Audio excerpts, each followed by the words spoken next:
बात करते हैं पेड़ और पौधों की। आज की इस वीडियो की स्टार्टिंग ही करूंगी कुछ रिपोर्टिंग प्लांट्स के साथ, जिन्हें मैं लेकर आई हूँ। और बहुत ही खूबसूरत विंटर के प्लांट्स हैं, फ्लावरिंग प्लांट्स हैं। फ्लावर सभी को बहुत पसंद है, तो चलिए सबसे पहले मैं रिपोर्टिंग कर लेती हूँ। ये हैं वो कुछ खूबसूरत से प्लांट्स जो मैंने सेलेक्ट किए हैं। ये विंटर्स के प्लांट्स हैं, बेसिकली फ्लावरिंग प्लांट हैं और बहुत ही सुंदर लगते हैं। धूप में इनके फ्लावर्स खिल जाते हैं। एक ये प्लांट कोस्मोस का, ये मैरीगोल्ड परचेज करे हैं। मैरीगोल्ड भी एक बहुत ही खूबसूरत प्लांट है। और यहाँ पर भी मैंने एक दो प्लांट परचेज किए हैं। वर्बीना है और ये है आपका डायंथिस। बहुत ही खूबसूरत लगते हैं। आप फटाफट से मैं रिपोर्टिंग कर लेती हूँ, उसके बाद मिलती हूँ आपसे।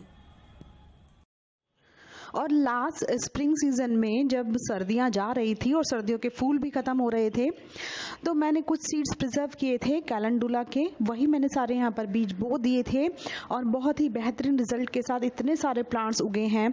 शायद सारे ही जो बीज थे वो उग गए हैं, कोई भी खराब नहीं हुआ है। और अब मैं इनकी रिपोर्टिंग भी कर लूँगी, छोटे गमले में इनको लगा लूँगी ताकि यहाँ पर मुझे नए खूबसूरत से प्लांट मिल जाएँ। और अभी मैं कुछ पौधे जो बड़े हो चुके हैं उनका ही रिपोर्टिंग कर रही हूँ। और मैंने कुछ इस तरह के छोटे से प्लांटर इस्तेमाल किए हैं, जिसमें मैं कैलेंडुला के छोटे छोटे से प्लांट्स लगा लूँगी। मैं एक जो गमले में ये 2 या 3 प्लांट लगाऊंगी। अगर बाद में प्लांट बड़े हो जाते हैं और उनको रिक्वायरमेंट होती है तो मैं बाद में सिंगल प्लांट को सिंगल पॉट ही प्रोवाइड कर दूँगी। लेकिन अभी मैं यहाँ पर 2 या 3 प्लांट एक ही पॉट में लगाऊँगी। और बहुत ही खुशी होती है जब आपके लगाए हुए बीज से पौधे लग जाते हैं और जब उसमें फ्लावरिंग होगी तो बहुत खुशी होगी। और भी ज़्यादा खुशी होगी जो मैंने सीड्स प्रिजर्व किए थे, फंगीसाइड में प्रिजर्व किए थे। बहुत ही बेहतरीन रिजल्ट रहा, सारे बीज बहुत अच्छे से उगे हैं। मैं उस वीडियो का लिंक भी डिस्क्रिप्शन बॉक्स में दे दूंगी ताकि आप अगर किसी भी तरह के सीड्स को प्रिजर्व करना चाहें तो रिजल्ट बहुत ही बढ़िया रहे, आपके बीज खराब भी ना हों। और इस बार मुझे कैलेंडुला का कोई भी प्लांट बाजार से नहीं खरीदना पड़ेगा, क्योंकि मेरे पास इतने सारे प्लांट हैं कि अगर कोई मेरा रिलेटिव लेगा तो मैं उसको भी गिफ्टेड कर सकती हूँ। बहुत ही खूबसूरत से प्लांट हैं और बहुत सारे प्लांट हैं। बट प्रिजर्वेशन के टाइम पे मेरे से जो एक छोटी सी गड़बड़ हुई है वो ये है कि मैंने ना सारे कलर के एक ही साथ प्रिजर्व कर लिए थे, जबकि मुझे अलग अलग लिखकर उन पर लिखना चाहिए था कि कौन सा सीड कौन से कलर का है। नेक्स्ट टाइम मैं ये चीज़ का भी ध्यान रखूंगी ताकि मुझे आइडेंटिफाई भी हो सके कि मैंने कौन कौन से कलर के सीड कहाँ कहाँ बोए हैं, तो उनके मैं अलग अलग प्लांटर भी तैयार कर सकूँ। और आज मैं बहुत खुश हूँ क्योंकि मेरे गार्डन में बहुत सारी ऐसी वेजिटेबल्स और फ्रूट्स लगे हुए हैं। मैं आपको एक व्यू कराऊंगी अपने गार्डन का। सबसे पहले चिली प्लांट दिखा देती हूँ। इतनी सारी चिली लगी हुई है। मैं ये नहीं कहती हूँ कि ये मेरे लिए पूरी होगी या मुझे ज़रूरत नहीं है बाजार से चिली खरीदने की, लेकिन आप इसको देखेंगे तो वो देखने में इतनी खूबसूरत लगती है कि कई बार मन भी नहीं होता कि हम इन चिली को तोड़ के इस्तेमाल करें। पौधे पे लगा हुआ फल बहुत ही खूबसूरत लगता है। तो आप मेरे गार्डन के इस व्यू को एंजॉय कीजिएगा और बताइएगा कमेंट सेक्शन में ज़रूर कि मेरे गार्डन में लगे हुए फल और सब्जियां कैसे लगे आपको।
सारे ऑप्शंस, लेकिन आज मैं बना रही हूँ कुछ लाइट कुछ डाइट में।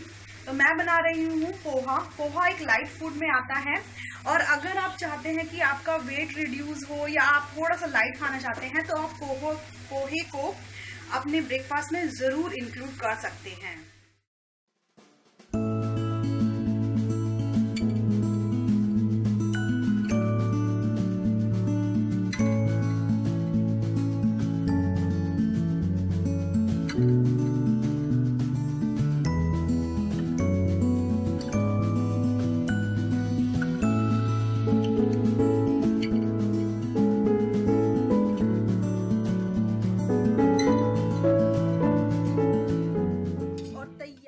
एकदम गरम गरम खिला खिला पोहा।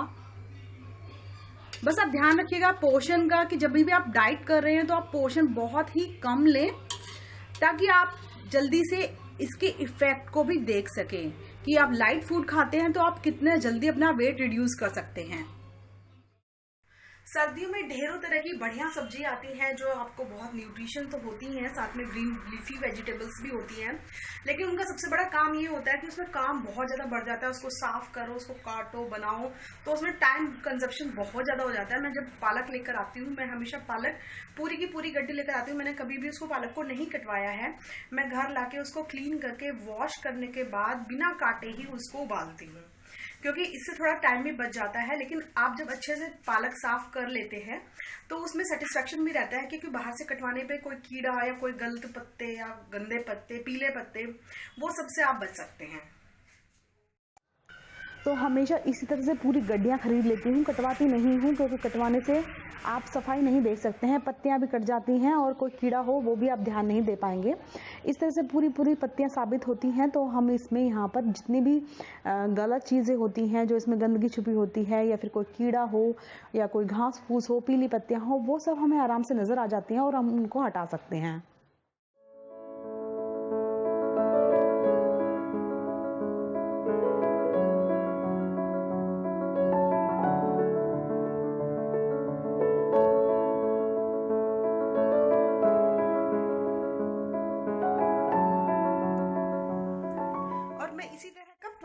पूरा साबुत पालक लेकर आ जाती हूँ। उसको साफ सुथरा करने के बाद ये जो सारी गलत चीजें हैं, गलत पत्ते हैं, सब निकल जाते हैं। उसके बाद मैं इसको वॉश कर लेती हूँ। उसके बाद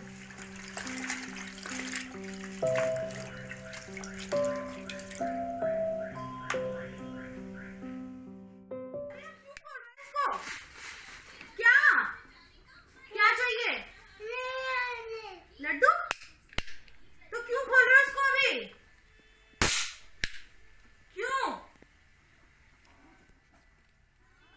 क्यों खोल रहे हो? ना खोलो, नो। अच्छा, ये क्या खाएगा?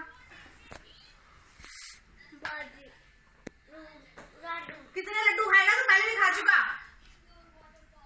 नो लड्डू, नो लड्डू नहीं खा। शिवाय इधर आओ जल्दी। शिवाय हो, ये पर्दे में कौन छुपा है? देखो, पकड़ो शिवाय को, पकड़ो। और छुप के लड्डू खा रहा है। ओ माय गॉड शिवाय, तू लड्डू चोर है। देखो देखो लड्डू चोर को, लड्डू देखो, लड्डू कहाँ गया? कृष्णा की तबीयत थोड़ी ख़राब है, उसको कफ कोल्ड हो रखा है, क्योंकि मौसम भी बदल रहा है, साथ ही पोल्यूशन का भी बहुत ज़्यादा इफेक्ट है दिल्ली में। तो सब लोग आप अपने अच्छे से ध्यान रखिएगा। अगर आपको मेरी वीडियो पसंद आई है तो उसे लाइक करिएगा, ध्यान रखिएगा अपने परिवार का ध्यान रखिएगा, बिल्कुल भी लापरवाही मत बरतिएगा।